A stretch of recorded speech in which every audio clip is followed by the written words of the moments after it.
Hello नमस्कार दोस्तों। तो स्वागत है एक और नई वीडियो में। तो आज के इस वीडियो में हम लोग फ्रेंड्स यहाँ पे जीके क्यूज के 30 अति महत्वपूर्ण प्रश्न को कंप्लीट करने वाले हैं। देखिए, अगर यदि आप किसी भी तरह की परीक्षा की तैयारी कर रहे हैं कंपटीशन की, तो आपके लिए ये वीडियो इंपॉर्टेंट है। सारे प्रश्न आपको महत्वपूर्ण वाले ही इसमें देखने के लिए मिलेंगे। चलिए हम लोग स्टार्ट कर लेते हैं पहला प्रश्न से। पहला प्रश्न मैं आपको पूछ रहा फ्रेंड्स कि निम्नलिखित में से किसको आरबीसी का कब्रिस्तान कहा जाता है। ठीक है, आरबीसी का पूरा नाम क्या होता है? रेड ब्लड सेल, यानी कि लाल रक्त जो कणिका होती है उसी को आरबीसी कहा जाता है। और किसको आरबीसी का कब्रिस्तान कहा जाता है? बहुत ज़्यादा महत्वपूर्ण सवाल है। सही आंसर हो जाएगा प्लीहा जो है, इसको आरबीसी का कब्रिस्तान कहा जाता है। समझ गए?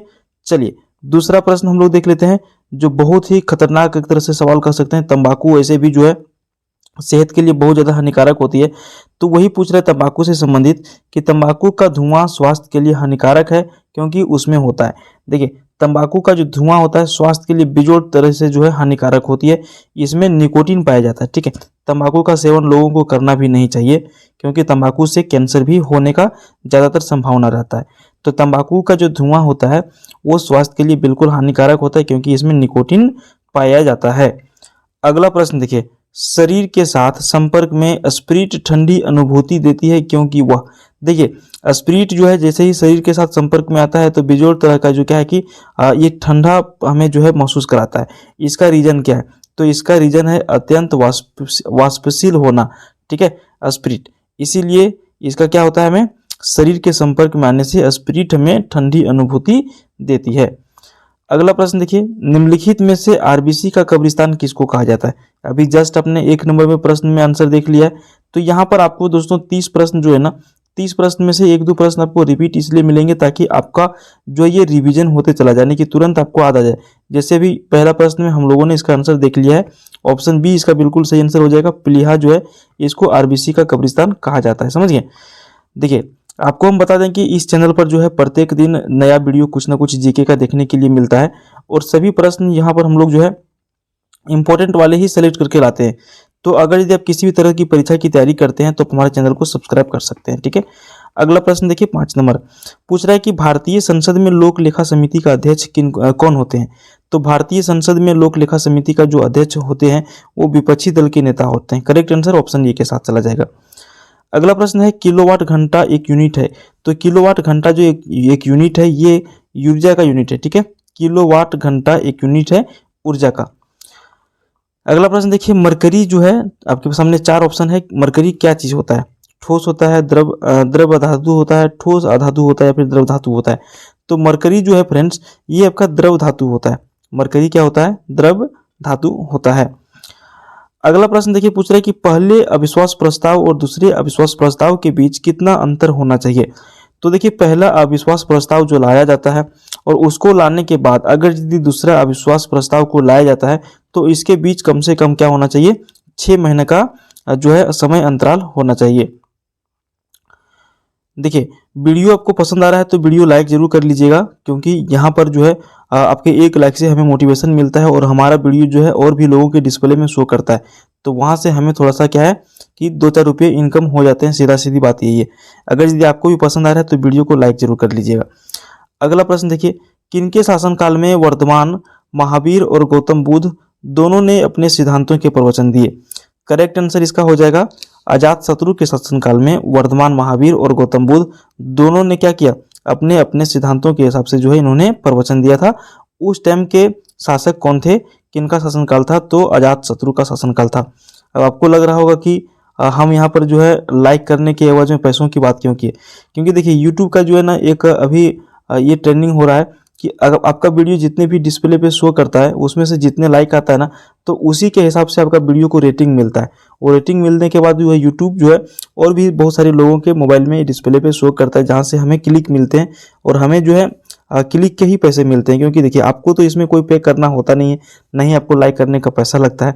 ठीक है ना, तो उम्मीद करेंगे कि आप एक लाइक कर दिए होंगे। अब समय आपका बर्बाद नहीं करेंगे, लाइक नहीं करने के लिए बोलेंगे। अगला प्रश्न देखिए, 30 प्रश्न को कंप्लीट आप करके जाइए क्योंकि यहाँ पर जो है सारे प्रश्न आपको इंपॉर्टेंट ही देखने के लिए मिल रहे हैं। देखिए, ईसवी सन की 5वीं सदी में जन्मे हुए आर्यभट्ट जो है वो क्या थे? तो ईसवी सन की 5वीं सदी में जो आर्यभट्ट जन्मे थे ये एक तरह से कह सकते हैं प्रसिद्ध गणित शास्त्री और खगोलवेता थे। करेक्ट आंसर क्या हो जाएगा? प्रसिद्ध गणित शास्त्री और खगोलवेता थे कौन? आर्यभट्ट। नेक्स्ट क्वेश्चन पूछ रहा है कि पंडित भीमसेन जोशी का संबंध किस क्षेत्र से है? करेक्ट आंसर आपका हो जाएगा शास्त्रीय गायन से पंडित भीमसेन जोशी का संबंध है। अगला प्रश्न है मोहिनी अट्टम नृत्य विकसित कहाँ पर हुआ था? करेक्ट आंसर इसका हो जाएगा केरल में। मोहिनी अट्टम नृत्य जो है ये इसका केरल में विकसित हुआ था ये। अगला प्रश्न पूछ रहा है कि भारत में सूफीवाद का संस्थापक जो है किसको माना जाता है? करेक्ट आंसर हो जाएगा ऑप्शन सी ख्वाजा मोइनुद्दीन चिश्ती को भारत में सूफीवाद का संस्थापक माना जाता है। ओके, देखिए अगला प्रश्न, निम्नलिखित में से कौन विजयनगर राज्य का या फिर साम्राज्य का संस्थापक था? तो यहाँ पर विजयनगर राज्य और साम्राज्य का जो संस्थापक माना जाता है हरिहर को माना जाता है। ये हरिहर एवं बुक्का, आपको दो ऑप्शन मिल सकते हैं, ठीक है, साथ में हरिहर एवं बुक्का या फिर सिर्फ हरिहर। तो हरिहर एवं बुक्का का यदि आता है तो आप उसको भी करिएगा, या फिर सिर्फ हरिहर आता है तो उसको भी करिएगा, दोनों करेक्ट आंसर है। अगला प्रश्न देखिए, निम्नलिखित में से किस ग्रीक शासक को चंद्रगुप्त मौर्य ने हराया था? तो वो ग्रीक शासक जिसका नाम था सेल्यूकस को जो है चंद्रगुप्त मौर्य ने क्या किया था? हराया था। अगला प्रश्न है गीत गोविंद जो गीत काव्य है इसके कवि कौन है या फिर रचयिता कौन है? तो गीत गोविंद के जो रचयिता हैं, जो लेखककार हैं, जो रचयिता हैं, उसका सही आंसर आपका हो जाएगा जयदेव ने ही गीत गोविंद जो गीत काव्य है इसको जो है लिखा था, या फिर ये कवि थे उसके। ऋग्वेद काल के देवता निम्नलिखित में से कौन से हैं? करेक्ट आंसर आपका हो जाएगा इंद्र और अग्नि जो है इनमें से। देखिए सूर्य और अग्नि ये सही आंसर नहीं है, जल और अग्नि सही नहीं है, सूर्य और विष्णु सही नहीं है, जबकि इंद्र और अग्नि जो है ऋग्वेद काल के देवता माने जाते हैं। अगला प्रश्न पूछ रहा है कि महात्मा बुद्ध के प्रभाव से जो गणिका बौद्ध भिक्षुनी बन गई वह जो है कौन थी? तो महात्मा बुद्ध के प्रभाव से जो गणिका बौद्ध भिक्षुनी बनी थी वो थी आम्रपाली। करेक्ट आंसर ऑप्शन ये हो जाएगा, ठीक है। अगला प्रश्न देखिए, बीरबल का असली नाम क्या था? ये बहुत ज्यादा इंपॉर्टेंट सवाल है। बहुत सारे लोग जो है अकबर और बीरबल को तो बहुत बढ़िया से जानते होंगे, ठीक है। तो बीरबल जो थे ना, बीरबल का मूल नाम बीरबल नहीं था। बीरबल का मूल नाम जो था वो था क्या? महेश दास ही बाद में क्या बन गए? बीरबल बन गए। जो अकबर और बीरबल अभी भी बहुत सारे कार्टून वगैरह, वीडियो वगैरह, बहुत सारे सिनेमा वगैरह इसके ऊपर बन चुके हैं। अकबर और बीरबल की जोड़ी बहुत ही अच्छी जमती थी। तो इसमें से जो बीरबल थे उनका असली नाम क्या था? महेश दास था। अगला प्रश्न देखिए, वह पहला किला जो शिवाजी ने जीता था उसका क्या नाम था?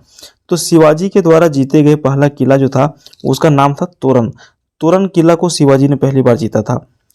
अगला प्रश्न देखिए, राष्ट्रीय गान जो हमारा है जन गण मन के प्रणेता निम्नलिखित में से कौन है? तो हमारा जो राष्ट्रीय गान है इसके प्रणेता जो है रविंद्रनाथ टैगोर हैं। ओके, अगला प्रश्न देखिए, जैनियों के पहले तीर्थकार निम्नलिखित में से कौन थे? तो जैन धर्म जो था इसके जो सबसे पहले तीर्थकार जो हुए, सबसे पहला जो तीर्थकार हुए इनका नाम था ऋषभदेव। Correct answer 24। टोटल कितने तीर्थकार हुए जैन धर्म में? तो 24 हुए। विजय स्तंभ कहाँ पर स्थित है? करेक्ट आंसर आपका हो जाएगा चित्तौड़गढ़ में। चित्तौड़गढ़ में क्या आपका स्थित है? विजय स्तंभ। उसके बाद अगला प्रश्न आपको पूछ रहा है कि कौटिल्य ने किसकी रचना की थी? अर्थशास्त्र, मनुस्मृति, अथर्ववेद या फिर रामायण का? तो कौटिल्य के द्वारा जो पुस्तक की रचना की गई थी वो अर्थशास्त्र का की गई थी। अच्छा, ये अर्थशास्त्र का आप इकोनॉमिक्स नहीं समझिएगा, ठीक है, इकोनॉमिक्स नहीं समझिएगा, हम इसके बारे में बता देते हैं थोड़ा सा। आपको तो इसका आंसर पता होगा, अर्थशास्त्र का जो है किस क्षेत्र से संबंधित था? तो अर्थशास्त्र जो पुस्तक था ये राजनीति से संबंधित था, इसमें इकोनॉमिक्स के बारे में बिल्कुल नहीं बताया गया। तो इसकी रचना किसके द्वारा किया गया था? कौटिल्य के द्वारा किया गया था। उसके बाद पूछ रहा है कि सबसे पहली धातु जिसका मानव ने प्रयोग किया था निम्नलिखित में से कौन सा था? तो मानव के द्वारा सबसे पहली प्रयोग की गई जो धातु थी वो धातु का नाम था तांबा, ठीक है। तांबा का सर्वप्रथम प्रयोग हुआ था मनुष्य के द्वारा। अगला प्रश्न पूछ रहा है कि किसके शासनकाल में मेगास्थनीज भारत आया था? तो यहाँ पर करेक्ट आंसर बिल्कुल आपका हो जाएगा ऑप्शन सी, चंद्रगुप्त मौर्य के समय में जो है मेगास्थनीज जो है भारत के भ्रमण पर आया हुआ था। अगला प्रश्न देखिए, दिल्ली के लाल किले का निर्माण जो है किसके द्वारा करवाया गया था? तो दिल्ली का जो लाल किला है इसका निर्माण करवाया गया था शाहजहां के द्वारा। करेक्ट आंसर शाहजहां, ठीक है। ताजमहल भी इसी के द्वारा निर्माण करवाया गया था, ठीक है। मुमताज के जो है ताजमहल जो है शाहजहां के द्वारा ही क्या किया गया था? निर्माण करवाया गया था। जो अभी क्या है, पूरे विदेशी पर्यटन यहाँ पर जो है देखने के लिए आते हैं। ताजमहल कहाँ पर स्थित है? तो ताजमहल आपका आगरा में स्थित है, इसको आप ध्यान में रखेंगे, ठीक है। दिल्ली के अंतिम मुगल बादशाह के बारे में यदि आपको पूछा जाए तो दिल्ली के अंतिम मुगल बादशाह यहाँ पर हो गए ऑप्शन बी, यानी कि बहादुर शाह जफर। दिल्ली के अंतिम मुगल बादशाह बहादुर शाह जफर थे। अगला प्रश्न देखिए, स्वर्ण मंदिर किससे संबंधित है? तो स्वर्ण मंदिर जो है आपका किससे संबंधित है? पंजाब में ये जो मंदिर स्थित है, ठीक है। स्वर्ण मंदिर हर कोई इसके बारे में थोड़ा सा पढ़े होंगे और सबको इसका आंसर पता होगा। सिख धर्म से संबंधित है स्वर्ण मंदिर, ठीक है। अगला प्रश्न देखिए 30 नंबर, गौतम बुद्ध का जन्म जो है निम्नलिखित में से किस स्थान पर हुआ था? तो लुम्बिनी एक जगह का नाम है जो नेपाल में स्थित है, ठीक है। कंफ्यूज नहीं करिएगा, नेपाल में स्थित है लुम्बिनी, ठीक है। यहीं पर जो है गौतम बुद्ध का जन्म हुआ था, ठीक है। अगर यदि आप यहाँ पर झारखंड, बिहार या यूपी से होंगे तो बोलेंगे कि सर ये तो बोध गया हम लोग पढ़ते आ रहे हैं बचपन से। तो देखिए बोध गया जो है ना, यहाँ पर क्या था ना कि इनको जो है ज्ञान की प्राप्ति हुई थी, जबकि इनका मूल रूप से अगर यदि जन्म स्थान के बारे में बात करें तो जन्म स्थान इनका लुम्बिनी है जो नेपाल में स्थित है, ठीक है। तो यहाँ पर आप लोगों ने 30 प्रश्न को कंप्लीट कर लिया। कितने? 30 प्रश्न को कंप्लीट कर लिया। अगर यदि आप इस तरह का और वीडियो देखना चाहते हैं तो चैनल को सब्सक्राइब जरूर कर लीजिएगा। पास में जो बेल आइकन यानी कि घंटे का निशान बन के आता है उसको क्लिक कर लीजिएगा, ताकि हमारा जो नया वीडियो आएगा उसी को क्लिक किए हुए रहेंगे तो आपका मोबाइल पे क्या होगा, नोटिफिकेशन शो करेगा और वहां से आप क्लिक करके बिल्कुल आसानी से फ्री ऑफ कॉस्ट देख सकते हैं। मिलते हैं किसी दूसरे वीडियो में, तब तक के लिए बाय, जय हिंद, जय भारत।